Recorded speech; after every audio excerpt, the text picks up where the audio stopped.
নমস্কার সকলকে, আমি পায়েল আজ চলে এসেছি আপনাদের সাথে আবার একটা নতুন ভিডিও শেয়ার করতে। আশা করছি আপনারা সকলে খুব ভালো আছেন। এই ভিডিওটা ভাঙারাসের দিনেরই ভিডিও, কিন্তু ভেবেছিলাম যে ভাঙারাসের পরের দিনই পোস্ট করব, বাট করে উঠতে পারিনি কারণ প্রচণ্ড ঠান্ডা লেগা, জ্বর সব কিছু মিলিয়ে, তারপরে বাড়িতে লোকজনও ছিল, এই সব কিছু নিয়েই আর করে উঠতে পারিনি। তো ভাবলাম যে না, আজকে ভয়েস ওভারটা দিই, আজকে পোস্ট করি, কারণ পার্টে পার্টেই পোস্ট করব, একবারে শর্টসে এত কিছু পোস্ট করা পসিবল হচ্ছে না। তাই জন্য যাই হোক, আমাদের মোটামুটি আমরা যেখানে বসে দেখেছিলাম সেখান থেকে খুব একটা ভালো ভিডিও আসেনি, তবু যতটুকুনি ভালো এসছে আপনাদের সাথে শেয়ার করছি। এটা ফার্স্ট পার্ট। তো এখন যে যাচ্ছে হচ্ছে বড় গোস্বামী বাড়ি, এবং শান্তিপুরে বড় গোস্বামী বাড়ি ভীষণ নাম করা, অনেকেই হয়তো নাম জানে।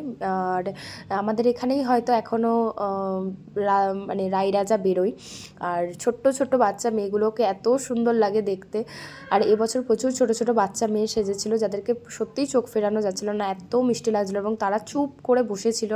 সত্যি কথা বলতে গেলে এবার আমার নিজের এত ধৈর্য নেই যে মানে আমি এরকম জায়গায় বসে থাকবো বা কিছু, কিন্তু ওদের ধৈর্য দেখে, ওই ছোট্ট ছোট্ট বাচ্চাগুলোর মধ্যে ধৈর্য দেখে আমি সত্যিই মনে মনে ভাবছি যে না, সত্যিই ভগবান তাদেরকে অনেক ধৈর্য দিয়েছে, এবং ভগবান না চাইলে হয়তো রায়রাজা সাজা সম্ভব নয়।